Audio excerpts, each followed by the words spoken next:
Good morning friends. आजच्या लेक्चरमध्ये आपण आणखीन एक एंडोक्राइन ग्लँड शिकणार आहोत. त्या ग्लँडचं नाव आहे ॲड्रिनल ग्लँड, किंवा आपल्याला आणखीन एक माहिती आहे, ॲड्रिनल ग्लँड्सनाच आपण सुप्रारिनल ग्लँड्स असं म्हणतो. आता प्रश्न असा आहे की या ग्लँड नेमकं आहेत कुठं? ॲड्रिनल ग्लँड्स एक्सक्रीशन ऑस्मोरेग्युलेशन शिकत असताना पाहिलं होतं आपण. Adrenal glands are present at the top of kidney.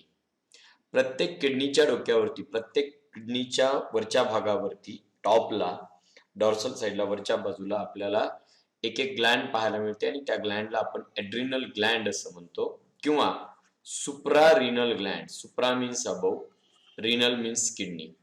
किडनीच्या वरती असणाऱ्या ग्रंथी म्हणून आपण यांना सुप्रारिनल ग्लँड्स असं म्हणतो. त्यामुळे अगदी एका वाक्यामध्ये आपल्याला जर याचं लोकेशन सांगायचं असेल तर आपण सांगतो adrenal glands are present on the upper border of kidney. किडनीच्या वरच्या बॉर्डरवरती कॅप सारखे स्ट्रक्चर्स आपल्याला पाहायला मिळतात, त्यांना ॲड्रिनल किंवा सुप्रारिनल ग्लँड म्हणतो.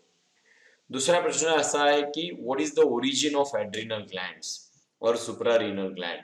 नेमकं यांचं ओरिजिन काय? तर ॲड्रिनल ग्लँड्स या ड्युएल ओरिजिनच्या ग्लँड्स आहेत. म्हणजे काय? तर दोन जर्म लेअर पासून ह्या ग्लँड तयार होतात. ॲड्रिनल ग्लँडचा काही पार्ट हा एक्टोडर्म पासून तयार होतो आणि काही पार्ट हा मेसोडर्म पासून तयार होतो. That's why we call as it has dual origin from mesoderm and ectoderm. या दोन जर्म लेअर पासून ॲड्रिनल ग्लँड्स म्हणजेच सुप्रारिनल ग्लँड्स तयार झालेले असतात. त्याच्यानंतर पुढे जायचं आपण यांच्या स्ट्रक्चरच्या बाबतीत. स्ट्रक्चरच्या बाबतीत पण अगदी सिंपल साध्या गोष्टी सांगायच्या. When we take the section of this adrenal gland, we will observe there are two regions in this adrenal gland. आणि मग हे दोन रिजन कुठले रे? The outer region of adrenal gland, it is called as adrenal cortex. बरोबर आहे. आपण अनेक organ मध्ये या गोष्टी पाहतो. ज्यावेळेला सेक्शन घेतो त्यावेळेला बाहेरच्या भागाला आपण कॉर्टेक्स म्हणतो आणि आतल्या भागाला मेडुला म्हणतो. त्याचप्रमाणे when we take the section of adrenal gland, adrenal glandचा आपण सेक्शन घेतला, then outer region, जो बाहेरचा रिजन आहे ना, see this outer region is called as a cortex, याला कॉर्टेक्स म्हटलं जातं. but the inner region is called as a medulla, याला मेडुला म्हटलं जातं. आणि त्यामुळे दोन भागांमध्ये ॲड्रिनल ग्लँड्स या डिवाइड झालेल्या आहेत. बघा, स्मॉल कोनिकल ग्लँड्स आहेत, येलोइश ग्लँड्स आहेत आणि दोन डिस्टिंक्ट रिजन्स आहेत. आणि त्यापैकी एक रिजन ॲड्रिनल कॉर्टेक्स, तर दुसरा रिजन जो आहे तो ॲड्रिनल मेडुला. मी याच ठिकाणी क्लिअर करतो तुम्हाला, हा जो ॲड्रिनल कॉर्टेक्स आहे ना, it originates from mesoderm, it is derived from the mesoderm. बरोबर आहे. तर ॲड्रिनल मेडुला जो आहे ना, this adrenal medulla is derived from ectoderm. हा एक्टोडर्म पासून तयार झालाय. अशा पद्धतीनं ड्युअल ओरिजिन असणाऱ्या या दोन ग्लँड्स आहेत, ॲड्रिनल किंवा सुप्रारिनल ग्लँड्स. आपण पेअर आहे असं म्हणतो. प्रत्येक किडनीच्या डोक्यावरती एक.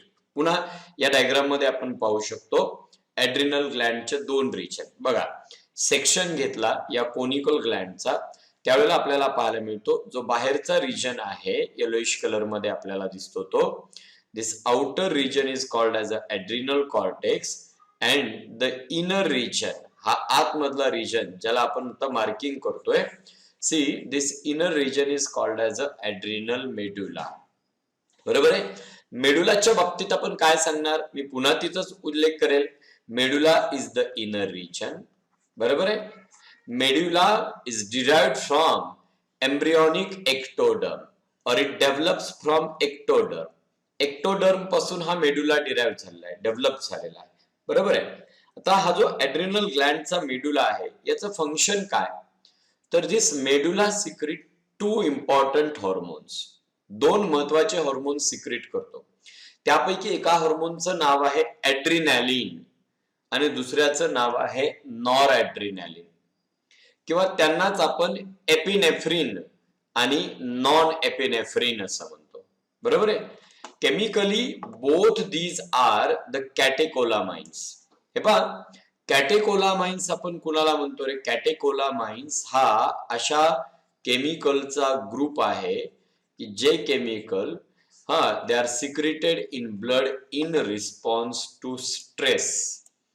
Means when we are facing stress, in response to stress, there are some chemicals secreted in our blood and all these chemicals are called as catecholamines.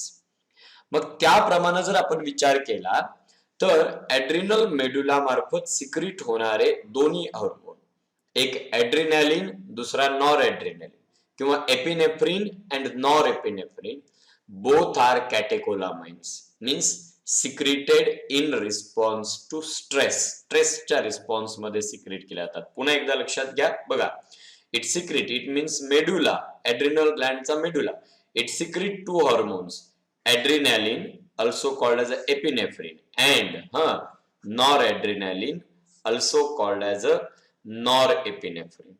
आता यापैकी ॲड्रिनॅलिनचं काम काय? खरं तर adrenaline hormone is called as a 3F hormone. 3F hormone म्हणजे काय रे? F पासून सुरू होणारे 3 शब्द 3 प्रकारचे रिस्पॉन्स देते. बरोबर आहे.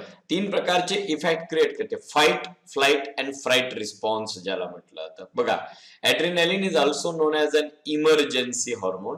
Actually this hormone is secreted in emergency. This hormone prepares our body to face an emergency condition. Emergency condition face करण्यासाठी आपल्या बॉडीला तयार करण्याचं काम ही हार्मोन करतं आणि त्यामुळं या हार्मोनला आपण 3F हार्मोन असं म्हणतो. Because it give a fight, flight and fright response. Fight, flight and fright response म्हणजे या तिन्ही कंडिशन मध्ये आपल्या बॉडीमध्ये जे बदल झालेले असतात त्याच्यामध्ये काय झालेलं असतं रे? आपला हार्ट रेट वाढलेला असतो, आपला बीपी वाढलेला असतो, आपला ब्रीदिंग रेट वाढलेला असतो, बॉडी टेम्परेचर वाढलेलं असतं आणि we are full of energy, excited असतो आपण. बरोबर आहे. आणि मग या प्रकारच्या रिस्पॉन्सेसना आपण फाइट, फ्लाइट और fright response. When you are fighting, त्यावेळेला तुमची बॉडी ॲड्रिनल ग्लँडने ॲड्रिनॅलिन तयार केलेली आहे. बरोबर आहे का? म्हणजे ब्लड प्रेशर वाढवणं, हार्ट रेट वाढवणं, ब्रीदिंग रेट वाढवणं, अलर्टनेस वाढवणं, या सर्व कामं ॲड्रिनॅलिनची आहे. बरोबर आहे का? त्यालाच आपण एपिनेफ्रिन म्हणतो. चला, दुसरं हार्मोन आहे त्याचं नाव आहे nor adrenaline. Actually, this noradrenaline regulate our blood pressure. आपला ब्लड प्रेशर रेग्युलेट करतो नॉर्मल कंडिशनला. बरोबर आहे. And this hormone also act as a vasoconstrictor. Vasoconstrictor means the hormone that decrease the diameter of blood vessel. बरोबर आहे.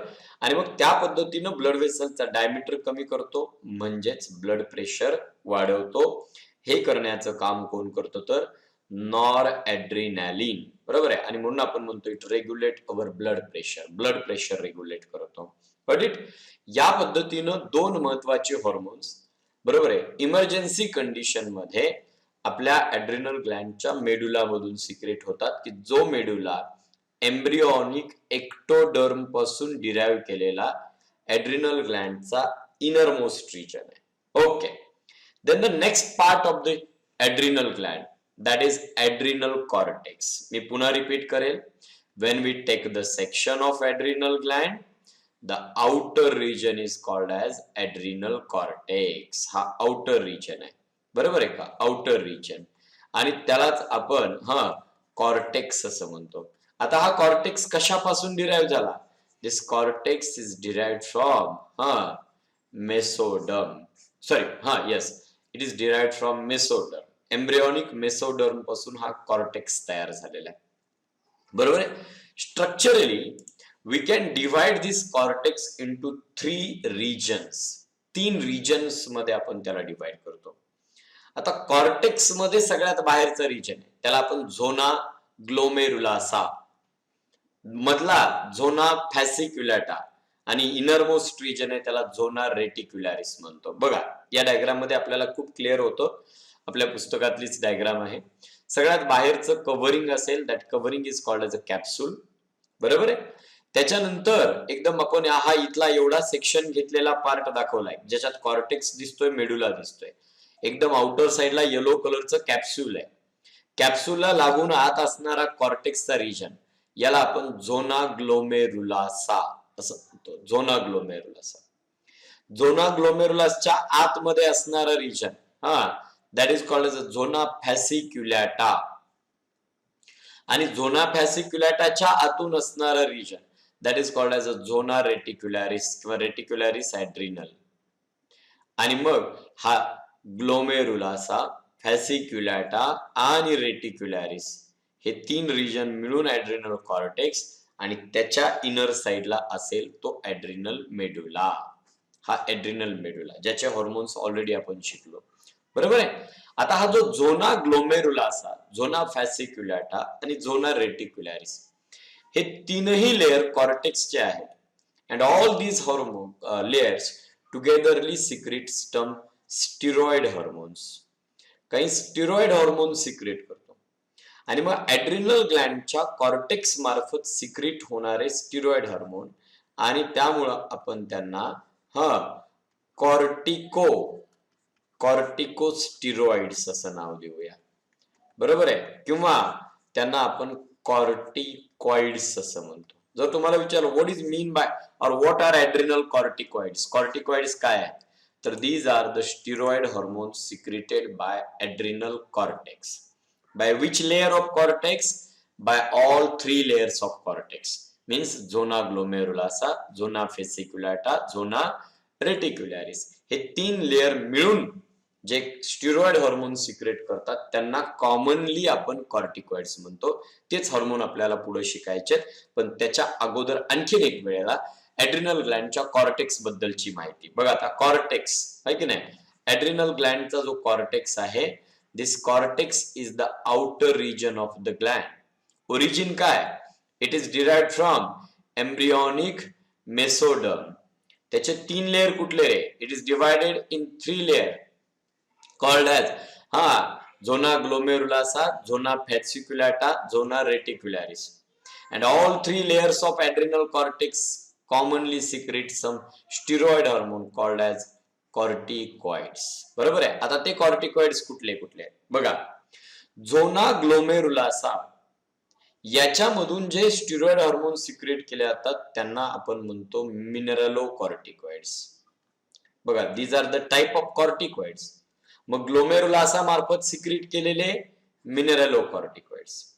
Then झोना फॅसिक्युलॅटा याच्या मार्फत secret केलेले, मिडल लेअर मार्फत सिक्रेट केलेले कॉर्टिकॉइड्स त्यांना आपण म्हणतो ग्लुकोकॉर्टिकॉइड्स.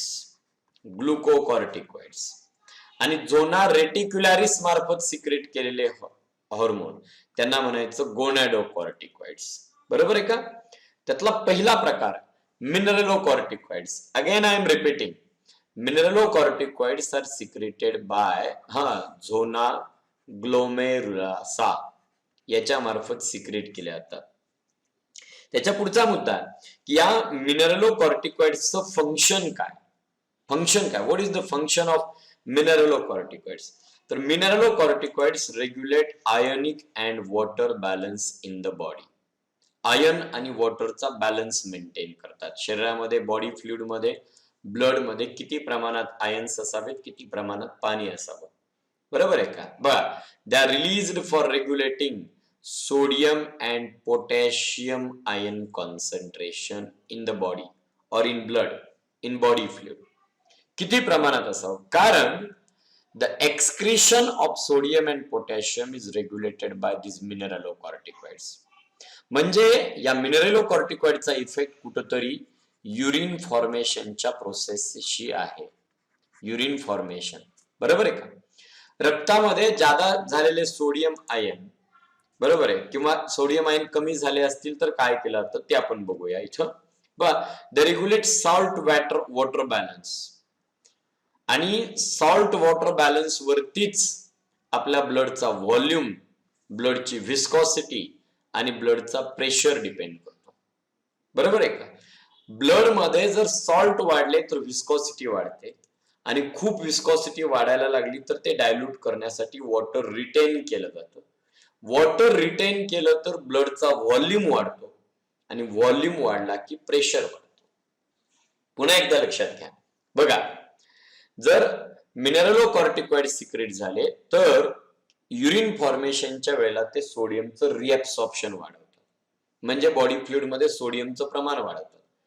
सोडियमचं प्रमाण वाढल्यामुळे ब्लडची विस्कॉसिटी वाढते, बरोबर, आणि ती रेग्युलेट करण्यासाठी मग वॉटर रिटेन केलं जातं, ब्लड मधलं पाणी वाढवलं आणि ओव्हरऑल ब्लडचा व्हॉल्यूम वाढला की प्रेशर वाढतो. म्हणजे हे लिंक आहेत सगळ्या एकमेकांना.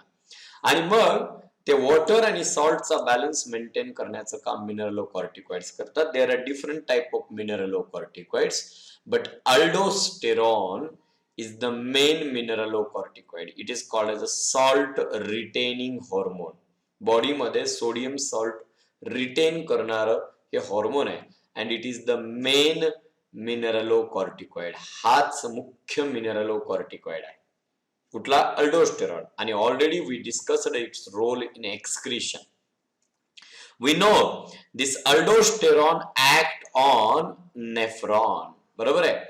नेफ्रॉनची जी रिनल ट्यूब्यूल आहे त्याच्यावरती ऍक्ट होतं and it regulate the rate of reabsorption of sodium ion.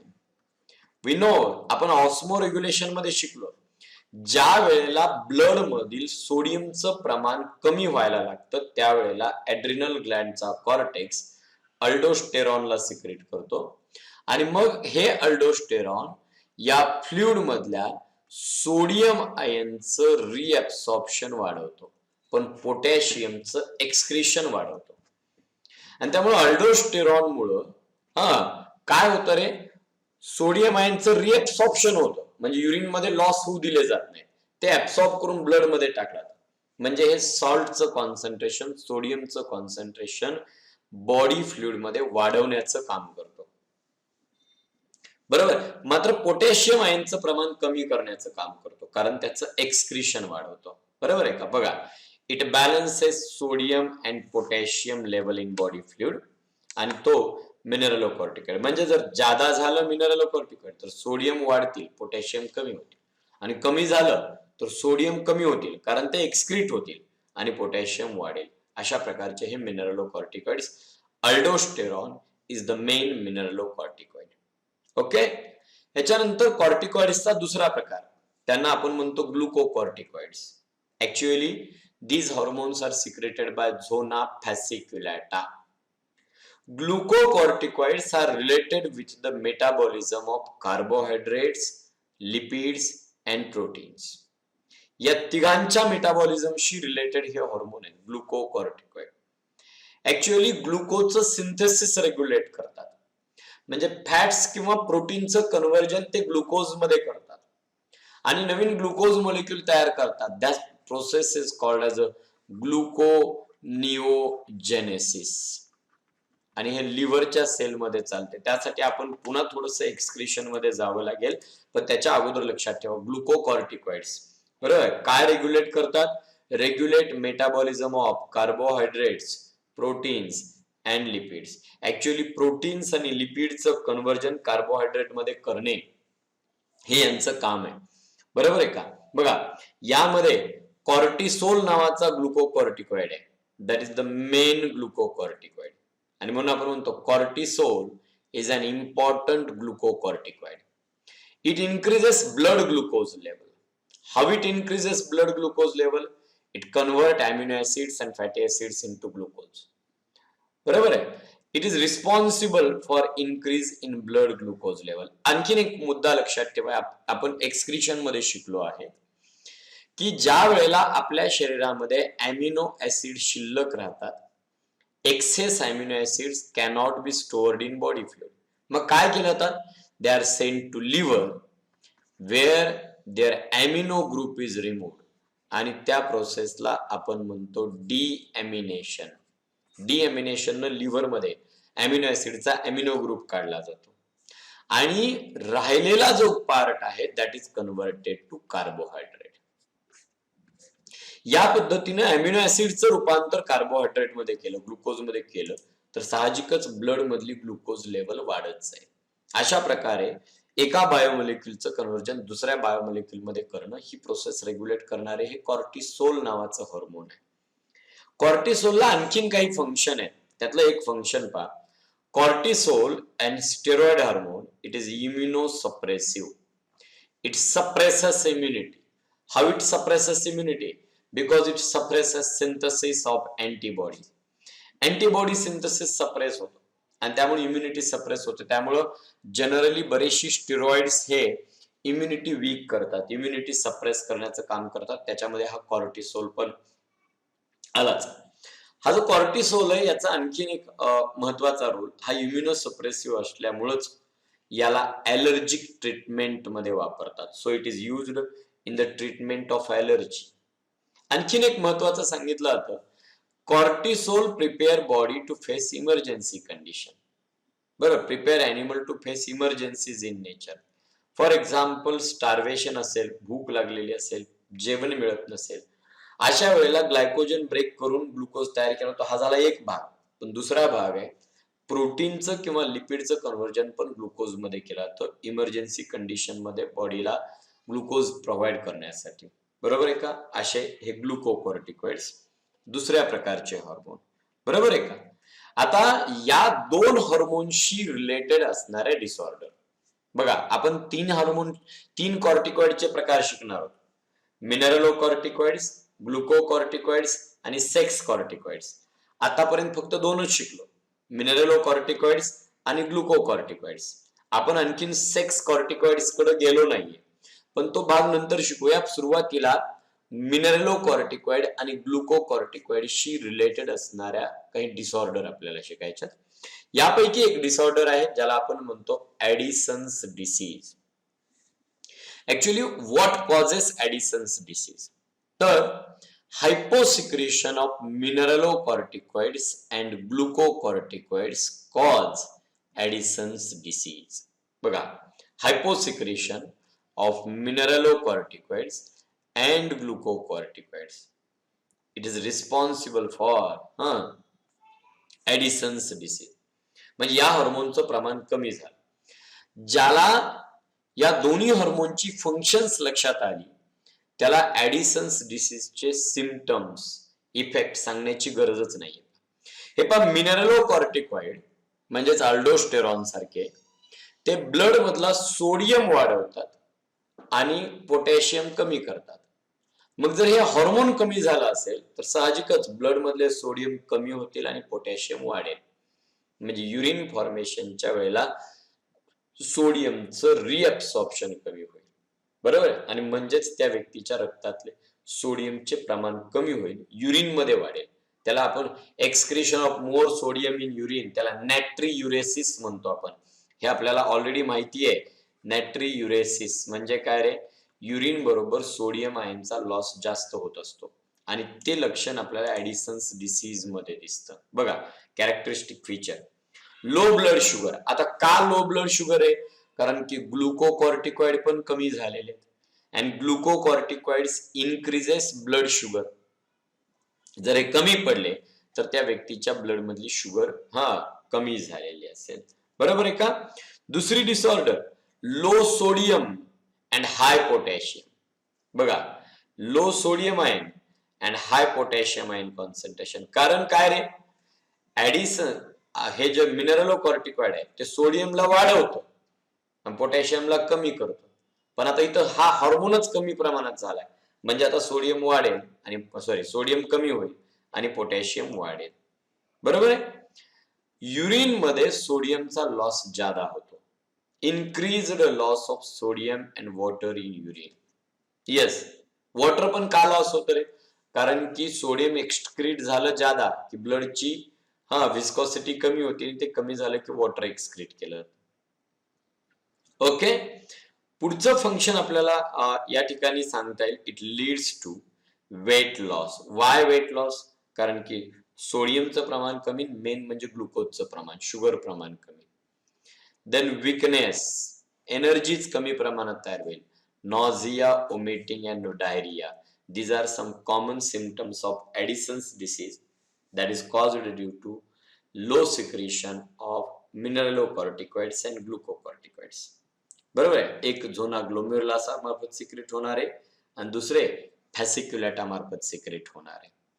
बरं, यांच्याशी रिलेटेड असणारा आणखीन एक disease, Cushing disease, that is actually caused due to hyper secretion of corticoids, mainly glucocorticoids. त्यामुळे आपण म्हणतो hyper secretion of glucocorticoids produces Cushing's disease. आता Cushing डिसीजची सिम्पटम्स ही ऍडिसन डिसीजच्या उलट असते, कारण की ऍडिसन डिसीज हा हे हॉर्मोन कमी पडल्यावर झाला होता. आता हे हॉर्मोन वाढल्यानंतर कुशिंग डिसीज होतो. कॅरेक्टरिस्टिक फीचर कुठले? हाय ब्लड शुगर, कारण की ज्यादा ग्लुकोकॉर्टिकॉइड असतील तर ते ज्यादा शुगर तयार करतील, कार्बोहायड्रेट तयार करतील. Excretion of glucose in urine, कारण की रक्तामधील ग्लुकोज वाढला की तो एक्सक्रीट केला जातो. Rise in sodium in blood, आता सोडियम का वाढेल? कारण सोडियमचं रिअब्सॉर्प्शन वाढलेलं आहे, कारण मिनरलोकॉर्टिकॉइड्स पण वाढलेले आहेत, बरोबर आहे का? त्याच्यामुळे ब्लड प्रेशर वाढतो, हाय ब्लड प्रेशर, बरोबर. ही कुशिंग डिसीजची लक्षण आहे. आणि शेवटचं obesity and wasting of limb muscles. हे ओबेसिटी का होते रे? तर पहा, भरपूर अमिनो ऍसिडचं कन्व्हर्जन कार्बोहायड्रेट्स मध्ये होतं आणि कार्बोहायड्रेट्स रक्तात वाढले की they are converted into fat आणि ते शरीरभर साचवलं जातं, त्याला ओबेसिटी म्हणतो. Wasting of limb muscles means weakening or damage of limb muscle, कारण की ग्लुकोकॉर्टिकॉइडचं सिक्रेशन जादा झाल्यामुळं हे हॉर्मोन बॉडीतल्या मॅक्सिमम प्रोटीनचं रूपांतर ग्लुकोज मध्ये करायला आणि मग मसल प्रोटीन पासून बनलेले ते वीक होत जातात, बरोबर आहे का? अशा प्रकारची लक्षणं या कुशिंग डिसीज मध्ये. म्हणजेच कॉर्टिकॉइडचे दोन प्रकार आणि त्या दोन प्रकारच्या एक्सेस किंवा लो सिक्रेशन मुळे होणाऱ्या डिसऑर्डर्स आपण शिकलो. आता ऍड्रिनल कॉर्टेक्स मार्फत सिक्रेट केलेल्या कॉर्टिकॉइडचा तिसरा प्रकार, त्यांना आपण म्हणतो सेक्स कॉर्टिकॉइड्स और gonadocorticoids. Actually they are similar to the sex hormones and that's why they are called as sex corticoid. त्यांना सेक्स हार्मोन म्हणायचं नाही, because they are not secreted by sex hormone, they are secreted by adrenal cortex. हे जे sex hormone आहे त्यांच्यामुळे काय होतंय? In male they have role in the development and maintenance of external sex character, किंवा आपण त्यांना सेकंडरी सेक्सुअल कॅरेक्टर्स म्हणतो. ते डेव्हलप करण्यामध्ये आणि मेंटेन करण्यामध्ये यांचा रोल आहे. म्हणजे जर हे कमी प्रमाणात सिक्रेट केले झाले तर that will cause difficulty in development of external sex characters किंवा secondary sex characters. Facial hair वगैरे डेव्हलप होण्यामध्ये अडचण येतील. आणि पुरुषांमध्ये जर फेशियल हेअर डेव्हलप झाले नाहीत ना तर त्याला आपण eunuchoidism, eunuchoidism, failure of development of secondary sexual character. Basically moustache beard develop झाले नाहीत पुरुषांमध्ये तर त्याला इन्यूकॉइडिझम असं म्हटलं जातं, बरोबर आहे. ऍक्च्युअली कुठले सेक्स कॉर्टिकॉइड सिक्रेट केले जातात तर मेल मध्ये असणाऱ्या अँड्रोजन सारखे आणि फिमेल मधल्या इस्ट्रॅडिओल, अ टाइप ऑफ इस्ट्रोजन, ते सिक्रेट केले जातात, बरोबर आहे का? नॉर्मल प्रत्येक पुरुषामध्ये पण आणि स्त्रीमध्ये पण हे सिक्रेट होतात, परंतु जोपर्यंत नॉर्मल अमाऊंट मध्ये सिक्रेट होतात तोपर्यंत फक्त ते सेक्स कॅरेक्टर डेव्हलप करण्यामध्ये महत्वाचा रोल आहे. But if they are secreted in abnormal amount, abnormal quantity, definitely they cause disease. बघा आता, excess secretion of these sex corticoids in female, it cause adrenal virilism and hirsutism. कशाला म्हटलं आता रे? तर excess formation of excess hair on the face, आणि त्यामुळे स्त्रीला मुस्टाच बियर्ड, मिशी दाढी आल्यासारखं आपल्याला दिसतं आणि काही स्त्रिया अशा सोसायटीमध्ये आपल्याला पाहायला मिळतात. परंतु त्यांचे जे सेक्स कॅरेक्टर, ते जे कॅरेक्टर डेव्हलप झाले that is because of more secretion of sex corticoids by adrenal gland. आता पुरुषांमध्ये असे डिसऑर्डर होते का? हो, होते. पुरुषांमध्ये काय होतं? स्त्री सारखं एनलार्जमेंट ऑफ ब्रेस्ट डेव्हलपमेंट सुरू होते आणि स्त्रियांच्या सारख्या ब्रेस्ट डेव्हलप झालेल्या असतील पुरुषांमध्ये तर त्याला आपण गायनेकोमॅस्टिया म्हणतो. म्हणजे हे हॉर्मोन ॲड्रिनल व्हायरलिझम आणि गायनेकोमॅस्टिया या दोन डिसऑर्डरशी रिलेटेड आहेत. या दोन्ही फोटोग्राफ मध्ये पाहता, first photograph a photograph of female face आणि त्याच्यामध्ये आपल्याला लक्षात येतं moustache and beard developed on the face, excess hair on the body, याला आपण ॲड्रिनल व्हायरलिझम म्हणा. आणि दुसऱ्या फोटोमध्ये आपल्याला मेलचा एक फोटो दिसतोय, ह्याच्यामध्ये पहिला पार्ट दाखवलेला आहे सेक्शन मध्ये, मेल मधल्या नॉर्मल ब्रेस्ट टिश्यूचा आणि गायनेकोमेस्टिया असणाऱ्या मेलच्या टिश्यू मध्ये आपल्याला वाढ दिसतेय, बरोबर आहे. आणि ग्लोब्युलर टिश्यू या मॅमरी ग्लँड मध्ये तयार झालेला आपल्याला पाहायला मिळतो. क्लिअर झालं? हे सेक्स कॉर्टिकॉइड्स आणि त्याच्याशी रिलेटेड डिसऑर्डर्स. इथपर्यंत कुणाला जर काही शंका नसतील तर ॲड्रिनल ग्लँडच्या लेक्चरमध्ये आज आपण एवढ्यावरच थांबणार आहोत. पुढचं जे लेक्चर होईल या लेक्चरमध्ये आपल्याला पॅनक्रियाज ही ग्लँड डिस्कस करायची आणि तिच्यामार्फत सिक्रेट होणारे हॉर्मोन, त्यांचे फंक्शन्स आणि त्या हॉर्मोनच्या डिसऑर्डर्स या गोष्टी आपण पुढच्या तासाला पाहूया. आजच्या तासाला आपण इथंच थांबूया.